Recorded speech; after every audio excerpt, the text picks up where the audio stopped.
Olá, professores, olá, estudantes do ensino fundamental, estudantes do ensino médio, gestores. Que bom falar com vocês mais uma vez. Meu nome é André Ricardo, sou gestor aqui do CIEBP e mais uma vez estamos aqui com o programa Mão na Massa no CIEBP. E hoje esse programa promete trazer grandes experiências, porque vai trabalhar o pensamento computacional e é muito bacana, junto com o nosso parceiro, que é a Telefônica Vivo, ok? Mas antes da gente começar essa aula, vamos contar um pouquinho o que é o CIEBP. Eu acredito que vários de vocês já conhecem, tá? Mas para quem não conhece ainda, o CIEBP é um espaço de tecnologia e inovação aqui na cidade de São Paulo. Ele fica na Pompeia, na rua Padre Chico 420. E aqui nós temos 7 salas muito equipadas para trabalhar a tecnologia e a inovação. A primeira delas é o Hub de Inovação, é um espaço para startups, para início de projetos. A sala 2, que é onde eu estou hoje, é a computação na prática. Trabalha aqui a linguagem de programação, pensamento computacional, aprendizagem criativa. Aí nós temos a sala 3, que é um estúdio, onde faz gravações de áudio e de vídeo. Temos também a programação descomplicada, a nossa sala de cultura maker. É um espaço onde trabalha robótica sustentável, trabalha com componentes eletroeletrônicos. Aí nós temos o espaço 5, que é a cultura digital. Aí é o espaço pensando nas redes sociais, na interação. Também trabalha com iPads e uma série de equipamentos multimeios. E aí nós temos as salas de prototipagem. A prototipagem e criatividade é a nossa sala de robótica. Lá trabalha a programação com Arduino, microbit e muitos componentes eletrônicos. E a última sala é a prototipagem e fabricação digital. Lá nós temos a impressora 3D, a cortadora laser. Então, esses projetos que iniciam apenas na imaginação, eles conseguem chegar ao fato mesmo da impressora 3D. Então, é um espaço muito legal. Vou pedir para colocar aqui embaixo para vocês o endereço do nosso site, tá? Para que vocês entrem em contato e façam o agendamento. Tá? É muito bacana também que vocês façam a nossa interação através do nosso Instagram, que também vai aparecer aqui embaixo. Nosso Instagram é @ciebp. Então, pessoal, a gente gostaria muito que vocês fizessem esse agendamento, viessem para cá, realmente trouxessem seus estudantes, esse professor realmente organiza as suas turmas para ver o quanto dá para realmente explorar essa tecnologia, essa imaginação, essa criatividade dentro desse espaço incrível que é o CIEBP. E lembrando que esse é apenas o primeiro, porque tem vários outros que serão criados ao longo do ano ainda. O próximo provavelmente será Sorocaba, nós já estamos quase chegando lá. Mas também vai ter Jundiaí, Capela do Alto, Itapecerica da Serra, Carapicuíba e muitos outros, espalhados pelo estado inteiro. Então, pessoal, vamos se preparar para a gente começar o Mão na Massa de hoje? Então, para a aula de hoje, o nome é Hackeando Futuros. E quem vai fazer essa aula é o professor Diego, da Fundação Telefônica Vivo. Professor, é com você. Boa aula! Obrigado, André. Pessoal, boa tarde, tudo bem? Então, como o André disse, hoje a nossa aula ela se chama Hackeando Futuros. E aí, como vocês sabem, o hacker é aquele que obtém informações, que consegue informações, e a ideia é essa, é trazer algumas informações que são importantes para que a gente pense no futuro. Então, para começar, vocês podem começar apresentando o slide, por favor? Quando a gente pensa em profissões, a gente já tem uma gama de profissões que a gente já conhece, que vieram dos nossos antepassados, profissões que são das nossas gerações mais próximas, como as dos nossos pais, nossos avós, e as profissões que fazem parte da geração que nós temos agora. Mas com o avanço da tecnologia, a gente tem a possibilidade de conhecer um monte de outras profissões. Umas que já existem em lugares diferentes, distantes de nós, e outras que estão surgindo, que vão ser criadas de acordo com a demanda da nossa sociedade. Então, esse avanço da tecnologia ele permitiu o surgimento de muitas outras profissões. E aí, para a gente começar o nosso bate-papo, a nossa aula, eu trouxe aqui uma pergunta que é a seguinte. Vocês já ouviram falar sobre a profissão de alfaiate digital? E o que vocês acham que faz uma pessoa que trabalha como fazendeiro vertical? Já ouviram falar dessas duas profissões? E aí, conta pra gente.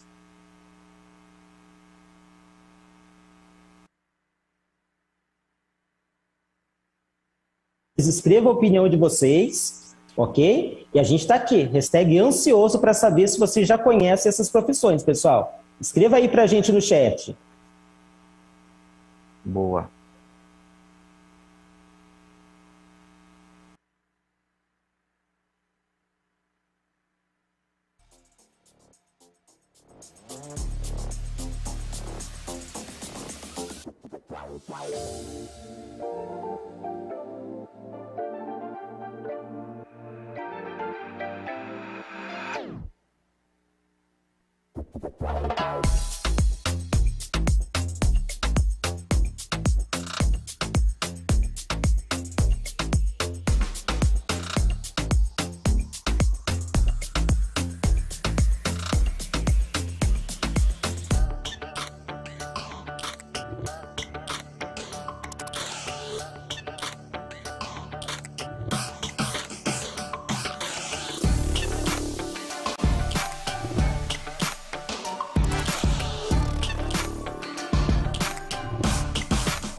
Olá, pessoal. Voltamos aqui da nossa interação do chat. Tiveram poucas interações, mas o pessoal está muito indeciso, professor Diego. O Carlos e a Larissa falaram que nunca ouviram falar em alfaiate digital, mas eles imaginam que alfaiate tem a ver com roupa, e digital as pessoas devem fazer isso na internet. E em relação a fazendeiro vertical, a Ana Laura, o Pedro e a Manuela também ficaram muito indecisos, porque eles imaginam que tem a ver com fazenda, mas quando fala de vertical, aí a cabeça deles ficou um pouquinho indecisa no que se trata. Professor, conte para nós, o que são essas profissões do futuro? Boa, obrigado, André. Muito bem, meninos. Veja só, quando a gente pensa em alfaiate, vocês já ouviram falar, vocês sabem o que um alfaiate ele faz, né? Então é aquela pessoa que cuida das roupas, que trabalha com tecido. As pessoas geralmente levam roupas que ficaram em tamanho que elas não se sentiram confortáveis, precisa aumentar, diminuir, então vai trabalhar com roupas. E agora imagina que com a internet a gente tem a possibilidade de conversar com uma pessoa, por exemplo, que está lá no Japão agora, uma pessoa que está em outro estado, como nós estamos fazendo aqui nesse momento com algumas pessoas. Então, se eu tenho essa possibilidade de aproximação, de encurtar essas distâncias pela internet, desta forma, por que não usar isso também em outras profissões? Então, você tem aquele alfaiate, por exemplo, que você gosta muito, mas que ele mudou-se de cidade, e você gostaria que ele continuasse cuidando das suas roupas. E aí, o que é que a gente vai fazer? Então, o alfaiate digital é uma profissão em que ele trabalha com medidas, ele trabalha com estilos, com moda, e com a possibilidade também do digital, ele pode cuidar de outras coisas, não só de roupas, né? Então, ele tem uma cabine especial para isso, ele tem um estúdio especial, e ele vai fazendo o atendimento das pessoas à distância. Então, ele consegue dar as suas orientações, fazer o seu trabalho, utilizando a tecnologia para resolver esse problema do distanciamento. E os fazendeiros verticais, eles surgiram a partir das observações que as pessoas fizeram, algumas pequenas modificações em prédios, em casas, em apartamentos, que as pessoas começaram a trazer as plantas, começaram a trazer o verde para dentro das suas casas, e com o aumento populacional em algumas regiões, foi se ficando visível que era difícil ter plantas, ter plantações, ter a minha própria horta na minha casa, cultivar algum tipo de alimento, e isso foi ficando cada vez mais nítido. Então, os fazendeiros os fazendeiros verticais, eles são pessoas que vão ajudar quem quer ter a sua própria plantação, quem quer cultivar os seus próprios alimentos em espaços que geralmente não são tão comuns, são mais difíceis de se fazer isso. Então, como, por exemplo, nos prédios, nos apartamentos. E aí isso já é visto em algumas grandes cidades, em algumas grandes metrópoles, como Nova York, isso já é bem comum, em Londres. E alguns lugares da cidade de São Paulo a gente já consegue encontrar algumas pequenas plantações que foram feitas graças aos fazendeiros verticais.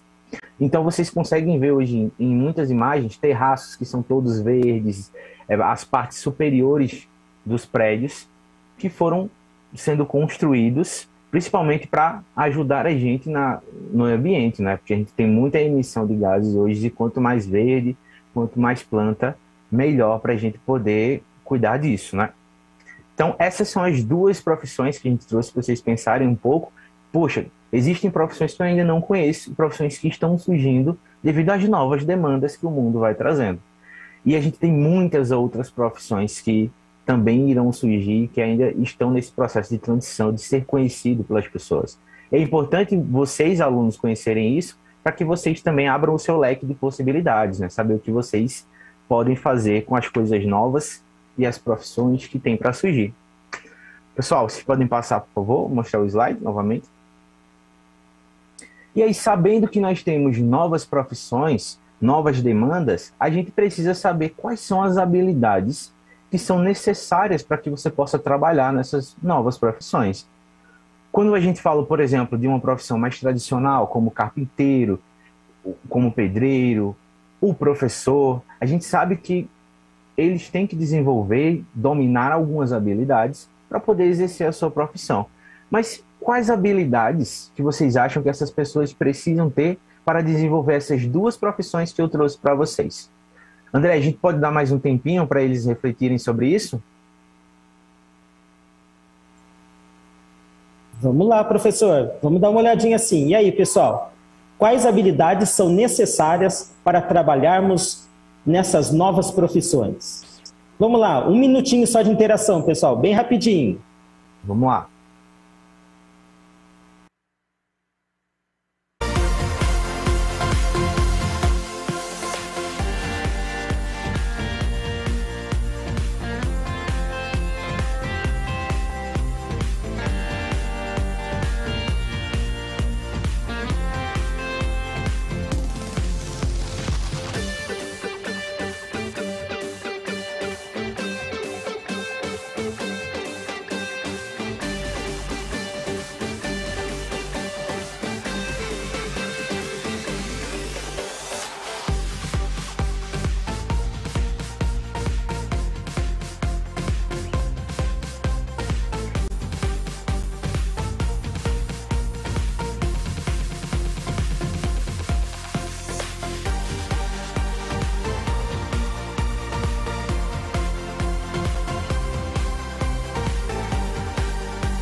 Vamos voltando do chat, então, né, para nossas interações.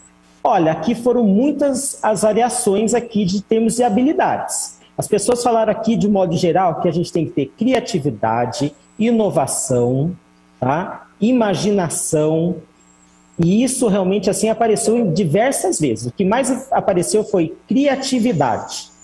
E aí, professor, segue com você a aula. Bom, André, obrigado.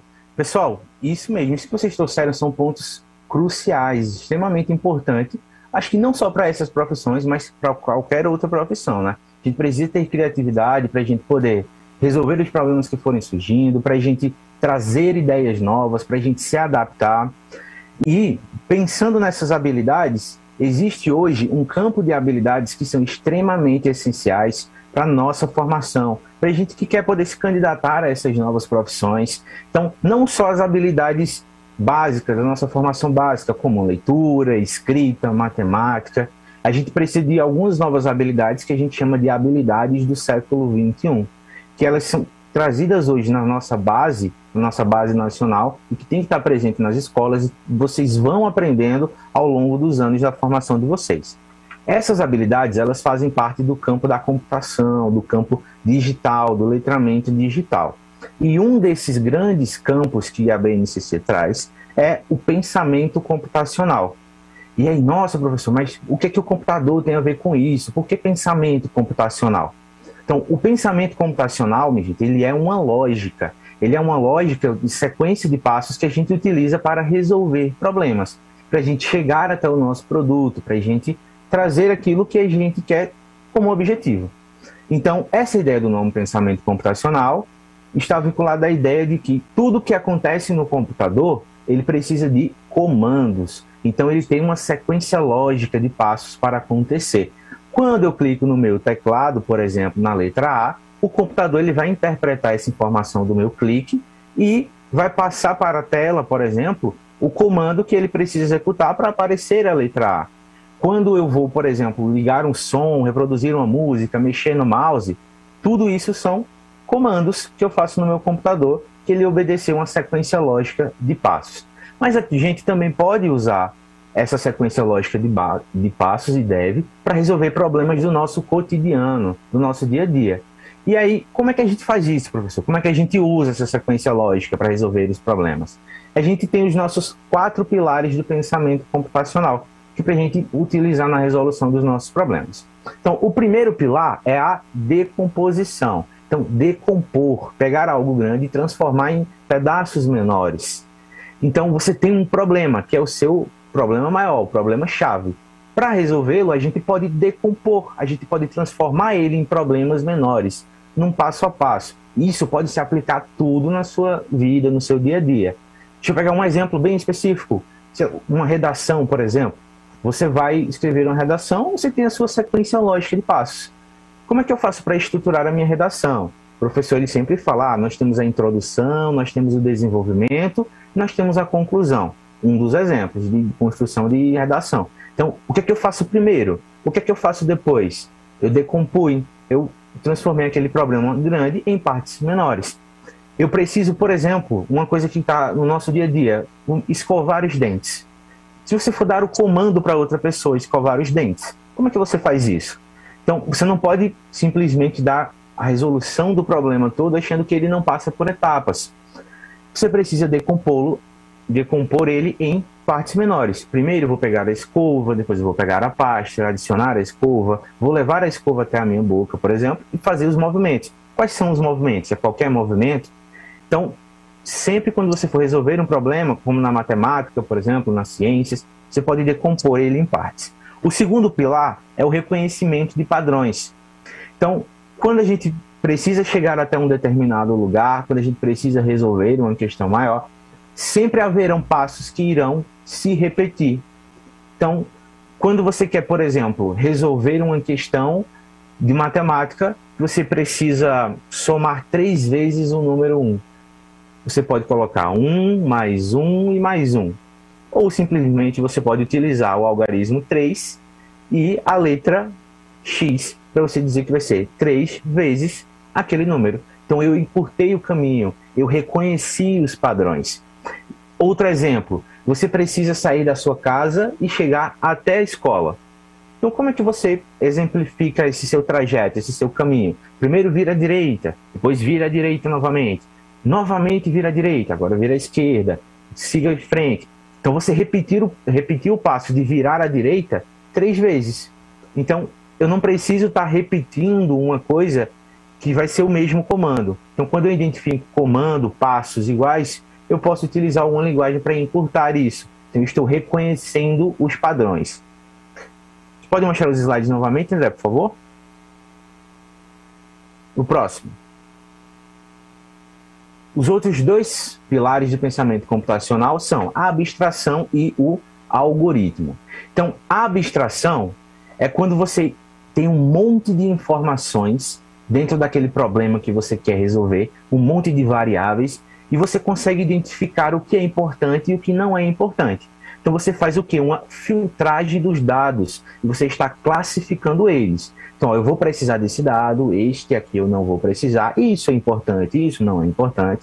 E você vai excluindo aquilo para você não perder tempo, para você ser mais direto, mais efetivo na resolução do seu problema. Daqui a pouquinho a gente vai ver eles na prática, tá? E por fim a gente tem o algoritmo. O algoritmo é o plano, é a estratégia, é o conjunto das instruções claras, objetivas e que são necessárias para vocês resolverem o problema. Então, quando você pega, por exemplo, uma equação matemática, para você que ela é geral, tipo a fórmula de Bhaskara, por exemplo, quando você tem uma equação de segundo grau e você chega em um momento que você vai usar a fórmula de Bhaskara, aquilo ali é um algoritmo. Você sabe que para resolver aquela situação, você tem um caminho para solucioná-lo, que é a equação de Bhaskara, certo? A fórmula de Bhaskara. Quando você, por exemplo, precisa chegar até um local novo, então, ó, eu cheguei na escola nova e eu preciso chegar até a minha sala. Você pede a informação e alguém vai te dizer, ó, essa sala, a sala do 9º A, por exemplo, ela fica, você dobra à direita no final do corredor. Então, no outro dia, você já não precisa mais dessa informação, porque você já absorveu aquele algoritmo. Você sabe que para resolver o problema de chegar até a sala do 9º ano, você vai virar à direita e ir até o final do corredor. Então, toda vez que você já tem essa solução, uma sequência lógica, que você pode replicar para resolver a situação, você tem o seu algoritmo. Então, recapitulando, quais são os 4 pilares? A gente tem a decomposição, você vai dividir, vai fragmentar aquele problema maior em problemas menores, você resolver um de cada vez no passo a passo, para ficar mais fácil de você resolver.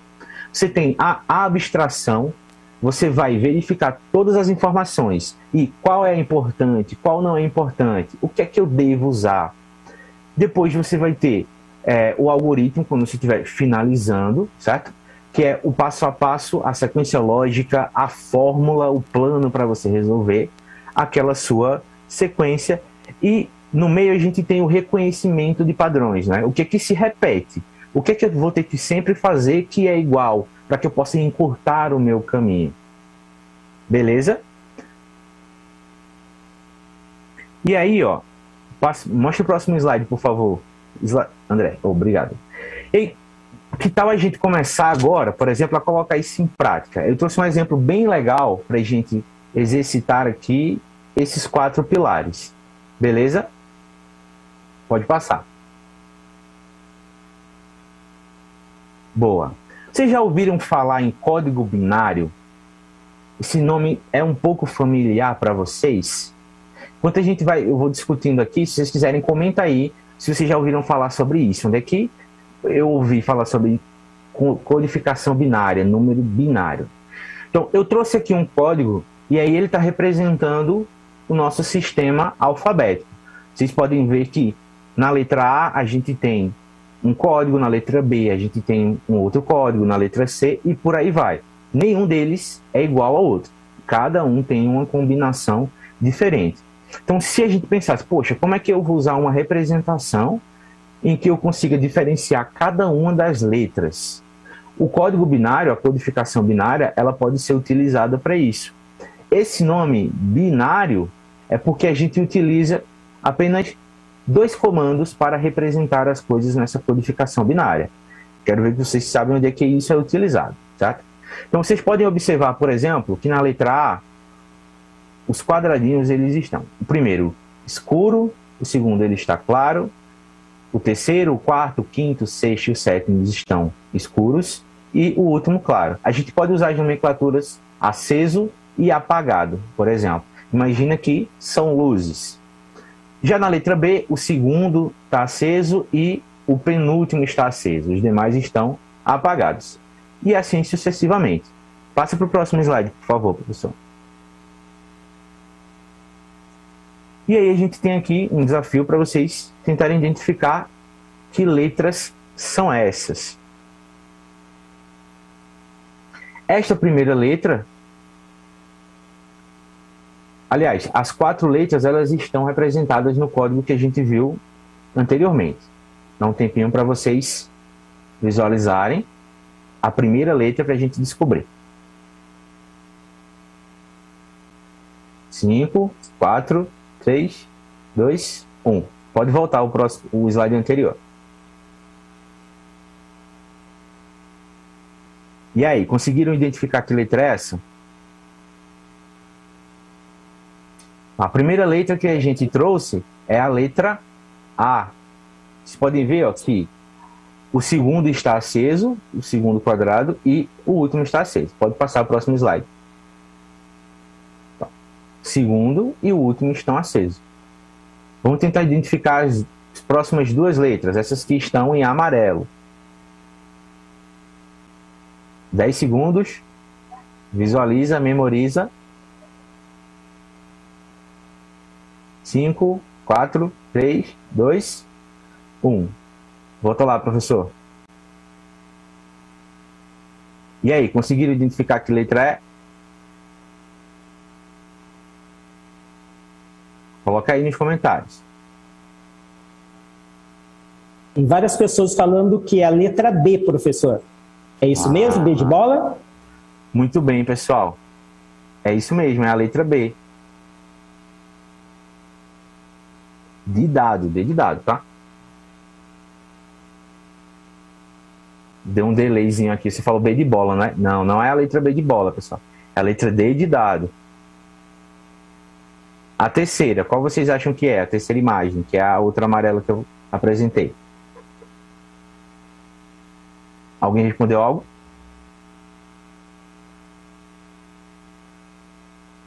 Que apareceu a letra U. A letra U. Volta lá. Ah, voltou. Então, ó, o terceiro... Isso, boa. Então, a gente tem a segunda e a quarta acesa e depois a segunda e a quarta acesa também no segundo bloco.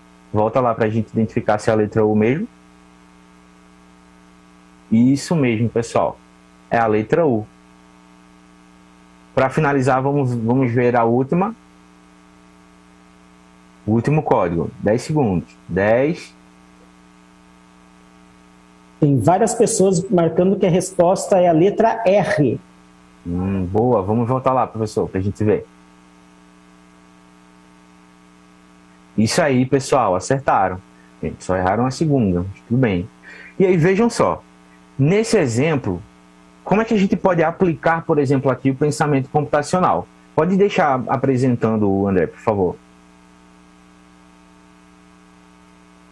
Então, vocês podem identificar que os dois lados do alfabeto, eles estão divididos em dois blocos de 4 lâmpadas. Vamos usar lâmpadas para representar os quadrados. Então, a gente sempre tem um bloco com 4 e o outro com um bloco com 4. Então, já fica mais fácil de a gente identificar e localizar onde é que esse código está sendo representado. Se vocês verificarem na coluna 1, onde tem a letra A, B, C, D, até a letra M, todas as lâmpadas do primeiro bloco, elas estão acesas na segunda lâmpada. Todos os códigos estão acesos na segunda lâmpada. Ó. Você pode ver que tem uma fileirinha de luzes acesas no primeiro. Então, já é uma forma de vocês identificarem que ou está nesse bloco ou não está a resposta. Então, lá no código que a gente viu, as duas primeiras letras, todas elas estavam acesas com a segunda lâmpada no primeiro bloco. Já as outras duas letras que a gente precisava descobrir, não. Elas tinham codificações diferentes. E elas tinham, a partir da letra P, por exemplo, você consegue ver da P até a Z, que todas têm no primeiro bloquinho de lâmpadas, 2 lâmpadas acesas. Então, o que a gente está verificando? A gente reconheceu os padrões, a gente dividiu, a gente decompôs, porque a gente pegou o código e dividiu ele em 2 bloquinhos, a gente sabe que tem 8 lâmpadas cada letra, decompôs, reconheceu o padrão e a gente abstraiu, porque na letra A a gente viu que somente o primeiro bloco de 4 letras tem tem a segunda lâmpada acesa. Então a gente abstraiu aquilo que não é importante e focou nisso. E aí agora a gente acabou de compor um algoritmo, que eu estou falando para vocês que todo código, você vai observar que ele tem 8 lâmpadas e que o primeiro bloco e o segundo bloco, eles são blocos diferentes, então você vai identificar onde esse bloquinho de lâmpada está aceso e por fim você vai encontrar qual a letra ele representa. Foca nisso para vocês resolverem o próximo desafio, tá? Observa que a gente tem 8 lâmpadas em cada letra. elas estão divididas em dois blocos de 4 lâmpadas e a gente tem 2 colunas de letras que obedecem padrões diferentes. Beleza? Pode passar, professor André. Então, para a gente fixar aqui, o que a gente estava fazendo? A gente estava utilizando uma espécie de decodificador, que é um tradutor de códigos, né? A gente tem um código, para a gente entendê-lo, a gente vai decodificar. A gente armazena em algum lugar um tipo de leitura. E aí a gente usou as terminações ligados e desligado para representar como se fossem as lâmpadas. Então, no computador, a gente utiliza também esse código binário. Quando a gente vai levar alguma informação para o computador, ele não lê da mesma forma que a gente lê. Por exemplo, existem sistemas de numeração, como o nosso, que a numeração é decimal, em que a gente utiliza, por exemplo, 10 números, certo? E a gente está utilizando do 0 até o 9 para representar. O computador ele só utiliza 2 números, que é o 0 e o 1, como se o 0 fosse o apagado e o 1 fosse o ligado. Então, quando a gente vai representar algo no computador e a gente vai ler isso, o código dele sempre vai ser 0100000101 ou 001, enfim, para cada letra, para cada comando, para cada caráter, ele tem um código diferente. Então, todas essas letras, por exemplo, os símbolos que estão no teclado do computador, ele tem uma representação, um código binário diferente. E o computador ele lê de uma forma diferente. Não sei se vocês já viram uma famosa imagem do filme Matrix, e que tem a tela preta e todos os códigozinhos eles vão descendo, como se fosse uma chuva verde de códigos. Ele está representando uma forma fantasiosa de como o computador lê, como se ele estivesse vendo as informações e chovendo dentro do computador através dos códigos. Então, ele representa esse tipo de leitura. Beleza? Vamos ao desafio. Professor, apresenta a tela de novo, por gentileza. Boa. Agora, utilizando aquele nosso alfabeto codificado, que frase é essa? O que tem escrito aqui? Eu vou pedir para o professor voltar alguns segundos lá no alfabeto, para vocês tirarem uma foto, ou um print, ou memorizarem. Certo? Dá um tempinho para vocês pegarem isso aí. E aí vou levar para a frase para vocês descobrirem que frase é aquela. Então, pessoal, aproveita e tirar um print dessa tela, onde aparece essa codificação binária, né? Tem todas essas letrinhas aí do alfabeto. E aí nós vamos voltar novamente para vocês descobrirem qual é a frase, hein? Podemos mudar já, professor? Acho que sim, né? Tudo bem, vamos lá, André. Vamos lá para a nossa frase? É isso aí, pessoal. Um minutinho, então, para vocês tentarem descobrir para a gente essa frase inteira. Ok? Vamos contar no chat, pessoal? Um minutinho.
Olá, pessoal, voltando então da nossa interação. Eu estou vendo aqui que o pessoal bateu muito a cabeça, professor.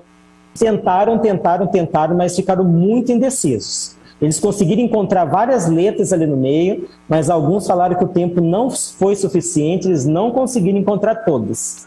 Então, professor, conte pra gente qual é essa frase que está deixando todo mundo ansioso aí. Boa, André. Alguém conseguiu registrar algum início da frase, ou só o final, alguma palavra? Olha, eles localizaram várias letras. Aparece letra M, E, G, M, R, mas assim, a frase toda mesmo ninguém conseguiu chegar, professor. Boa, então a gente vai fazer o seguinte, a gente vai guardar a resposta desse desafio e a gente vai trazer ele no final, certo? Para a gente dar continuidade na nossa sequência. Segura aí. Só apresenta para a gente, por favor.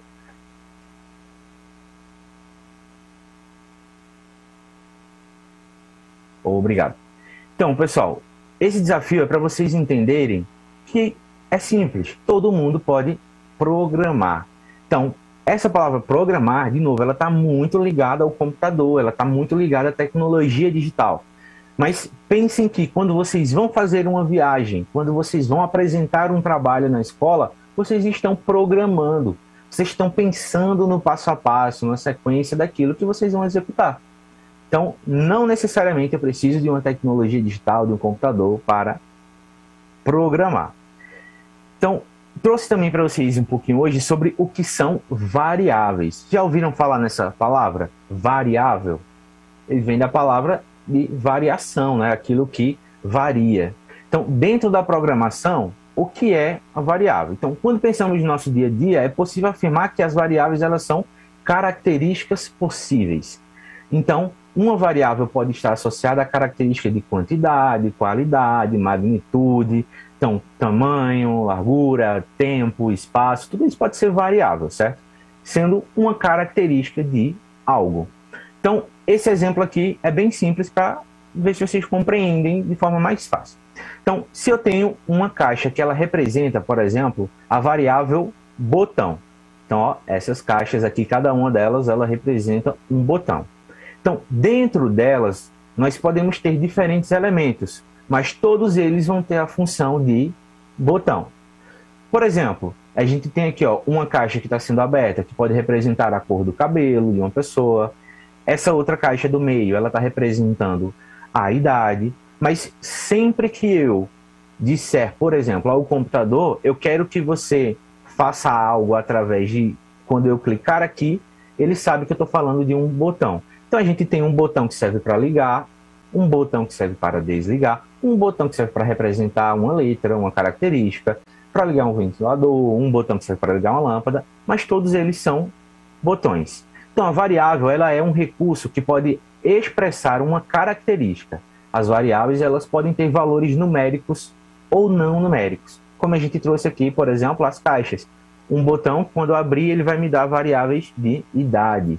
Quando eu clicar nesse outro botão, eu vou ter a variável cor do cabelo, que não são variáveis numéricas.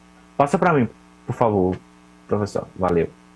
Então, a variável ela é um recurso que ela apresenta um conjunto de todos os resultados possíveis de uma característica. E ela pode ser classificada em dois tipos.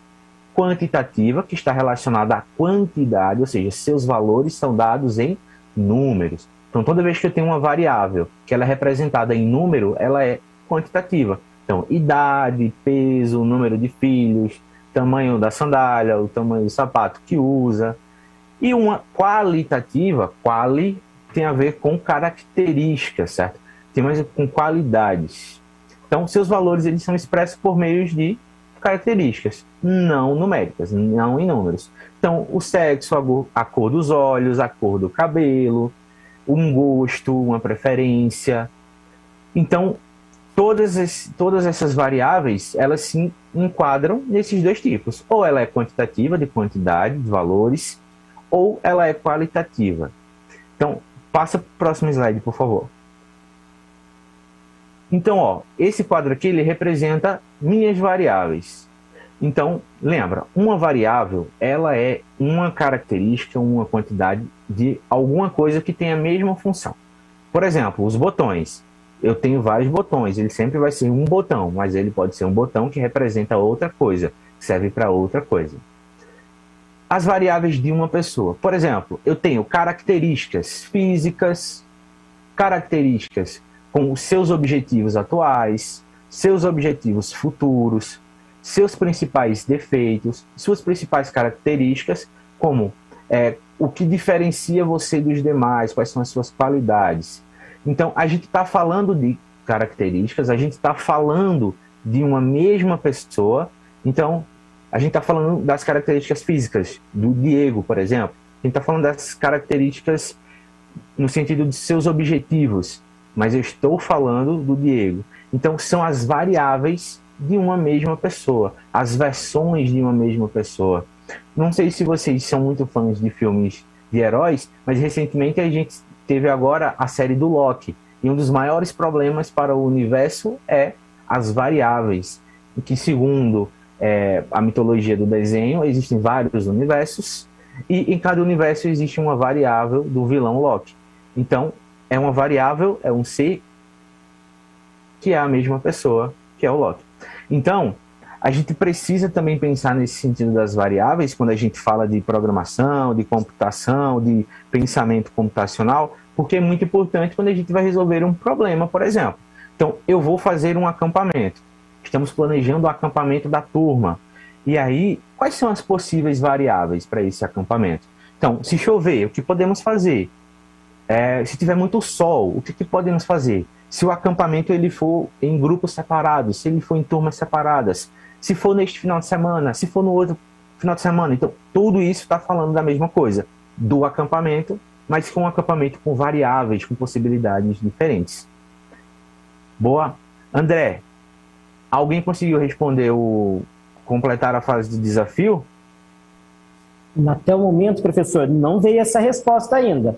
Nós já estamos muito ansiosos para saber o significado daquela frase, hein? Perfeito. Tem alguns professores interagindo aqui, né? O professor Fernando, lá na terceira série, está falando da importância da gente trabalhar realmente esse letramento digital, né, com os nossos estudantes. E também estão acompanhando aqui no chat a professora Solange e a Marilda, no 6º ano, e a professora Sandra, também na primeira série do ensino médio. Eles estão sempre ligadinhos, eles falaram que estão assistindo com seus alunos. É com você, legal. professor. Muito bem. Então, pessoal, queria recapitular com vocês algumas coisas. Primeiro, que o pensamento computacional ele não está diretamente ligado ao computador, à tecnologia digital. Ele nada mais é do que uma forma de resolver problemas, em que a gente utiliza uma sequência de passos, uma sequência de ação que nos ajudam a resolver esse problema. Essa sequência ela vai seguir um caminho, que são os 4 pilares do pensamento computacional, certo? Que é a decomposição, que é um dos principais. Vou pegar um problema enorme, ou que seria um problema mais simples, mas que eu posso ainda torná-lo mais simples ainda, tornar o caminho mais fácil, que é decompor o problema em problemas menores. Depois eu vou verificar se tem algum passo que se repete, se existe alguma coisa que é feita igual em diversos pontos da resolução desse problema, onde a gente vai reconhecer esses padrões. Depois a gente usa a abstração, que é verificar aquilo que é importante e aquilo que não é importante, para que eu possa só dedicar meu tempo, meu esforço, minha energia para aquilo que de fato é necessário. E por fim, a gente tem o nosso algoritmo. Então, no algoritmo, a gente tem a resolução daquele problema pronto. Eu já tenho uma sequência de passos prontas para que eu possa passar para uma outra pessoa, para que quando eu for dar de cara com esse problema de novo, eu já tenha a sequência pronta, sequência de passos, e aí, por fim, eu vou criar o meu programa. Então, quando eu tenho um algoritmo, eu estou criando um programa que é uma forma de resolver um problema, de executar alguma coisa, né? E é importante também vocês lembrarem que no caminho da resolução do problema, no uso dos 4 pilares, a gente tem a possibilidade de encontrar variáveis. Elas podem ser quantitativas e podem ser qualitativas. Quando a gente fala de número, são variáveis quantitativas. A gente fala de um mesmo objeto, de um mesmo problema, de um mesmo ser, que tem características diferentes, mas que estão relacionadas à mesma coisa. E isso é importante pensar quando a gente vai resolver algum problema tanto grande quanto pequeno, porque ele pode ter variáveis, certo? Então, vamos para o resultado do desafio, pessoal? Então, a frase que representa aqui o nosso desafio é: todo mundo pode programar. Todo mundo pode programar. E aí, vocês concordam com isso, que todo mundo pode programar? Comente aí embaixo. Professor, mostra para mim o último slide, por favor.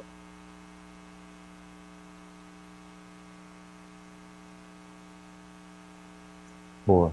Então, para a gente fechar, eu queria fechar a nossa ideia central, é que vocês saíssem com esse pensamento, que para programar não é preciso um computador, certo?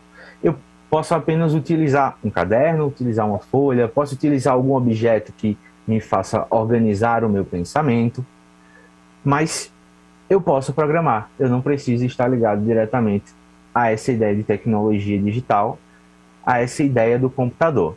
Agora, pensando nos nossos passos do pensamento computacional, queria deixar para vocês um último desafio, que é em que atitude, em que ação, que problema do nosso dia a dia a gente poderia usar o pensamento computacional para resolvê-lo.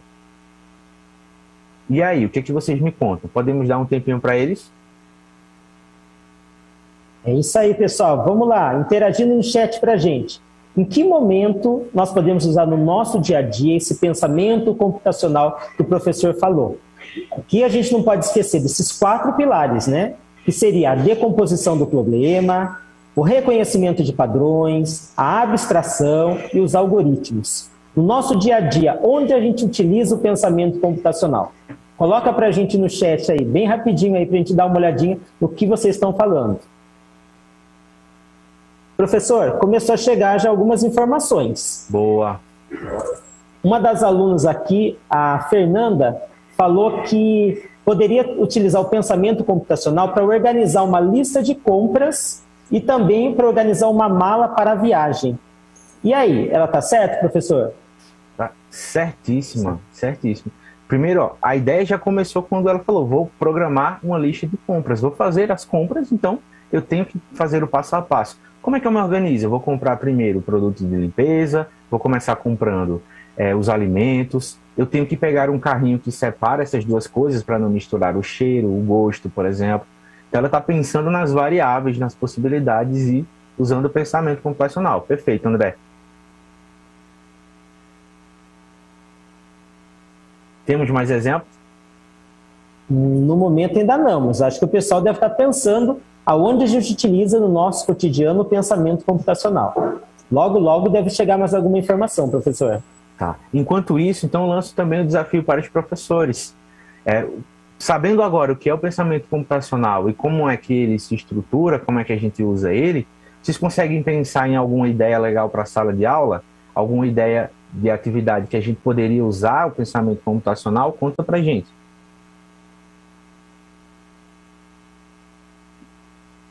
Dá um tempinho para vocês pensarem.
Oi? Podemos voltar?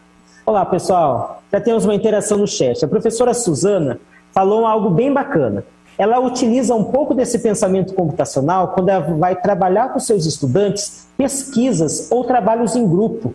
Porque eles precisam pensar no que pesquisar, dividir essas tarefas, as etapas pelas quais esse trabalho vai ter que passar, pensando em relação aos prazos, e de uma maneira onde todos possam participar de uma maneira harmônica, colaborativa. E aí, tá certo, professor?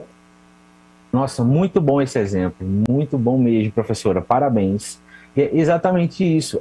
Muitas vezes a gente pode pensar que o pensamento computacional está distante da nossa prática, mas não está. Ele está dentro de todas as atividades que a gente vai fazer, principalmente na escola. Porque, como a professora falou, a gente precisa pensar nos pontos que os alunos eles precisam atingir no trabalho, qual é a rubrica que a gente vai utilizar com eles. Precisa ter colaboração, precisa atingir algum conhecimento específico, precisa se organizar de que forma, onde começa, onde termina, quais os objetivos. Muito bom exemplo, é exatamente isso. Sem dúvida, o pensamento computacional está sendo aplicado aí. Então, pessoal, é isso que eu trouxe para vocês hoje. Espero que vocês tenham gostado, que vocês consigam utilizar o pensamento computacional no dia a dia de vocês, que vocês consigam colocar em prática quando vocês tiverem problemas para resolver, se estiverem fazendo atividades não só da escola, mas do dia a dia de vocês, do cotidiano, seja para organizar coisas simples como uma lista, como a aluna trouxe, uma lista de compras, até coisas mais complicadas, como planejar uma viagem, planejar uma festa, fazer um trabalho mais complicado da escola ou não, e tá incorporando essa prática no dia a dia de vocês e que vocês consigam estar utilizando para beneficiar, né, vocês, porque aí é justamente para isso que ela surgiu, para ajudá-los a resolver os problemas. Perfeito, professor Diego. Obrigado por sua participação na aula de hoje. Foi muito legal, a gente teve diversas interações aqui no chat. Mais uma vez, a gente agradece muito essa participação da parceria da Fundação Telefônica Vivo. Mais uma aula incrível, muito pertinente. Trabalhar realmente esse pensamento computacional de uma maneira bem prática, bem ligada ao cotidiano, isso faz toda a diferença para a nossa rede, professor. Eu que agradeço, André, pela oportunidade. Estamos sempre aqui, precisando contar com a gente, viu? Professores, muito obrigado pela participação de vocês também e os alunos que interagiram com a gente, viu? Valeu, professor. E agora, antes da gente acabar o programa, vamos só para os nossos últimos recadinhos. Está aparecendo aqui embaixo para vocês o nosso site, o nosso e-mail, o nosso telefone e o nosso Instagram. Então, entre em contato com o CIEB para que vocês possam vir a conhecer esse e todos os outros espaços que tem aqui dentro do nosso Centro de Inovação. Lembrando que o telefone é 97-544-5056, ok? E lembrando que amanhã nós também teremos programa do meio-dia, a partir das 13 horas. E a aula de amanhã vai se chamar Ponte H, um jeito fácil de controlar motores. Então as escolas estão recebendo um kit de robótica. E a Ponte H é um desses produtos eletroeletrônicos que estão chegando nesse kit. Então é muito importante que todo mundo saiba como utilizar isso para trabalhar a robótica dentro de cada escola. E na semana que vem nós temos feriado, mas feriado quer dizer que a gente também tem aula. Então os programas Mão na Massa no CIEBP também serão reprisados na segunda e na terça-feira. Na segunda é uma aula muito interessante sobre como montar um circuito elétrico. E na terça-feira é sobre o Arduino, infinitas formas de criar. Então essas 3 aulas em conjunto vão dar ótimas ideias de como vocês trabalharem a programação, a robótica dentro da sua escola.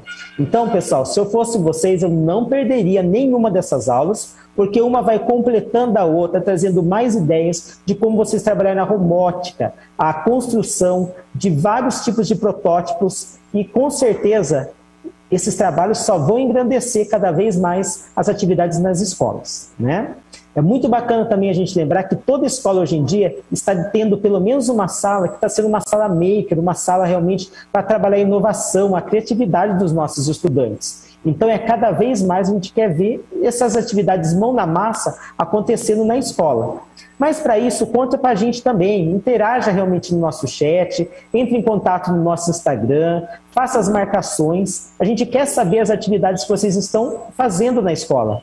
Então, não deixem de publicar vídeos, fotos no Instagram, nos marquem para que a gente possa realmente acompanhar esses trabalhos de vocês e fazer uma repostagem nas nossas redes sociais também. Ok? Combinado, pessoal? Obrigado a todos, então, por essa interação e, mais uma vez, ficamos realmente no convite de que venham todos visitar o Centro de Inovação aqui em São Paulo. E lembrando que, muito em breve, chegaremos em Sorocaba e outras regiões também, tá bom? Um grande abraço a todos, obrigado a todos os estudantes, professores e gestores da nossa rede. Até amanhã, pessoal. Tchau, tchau.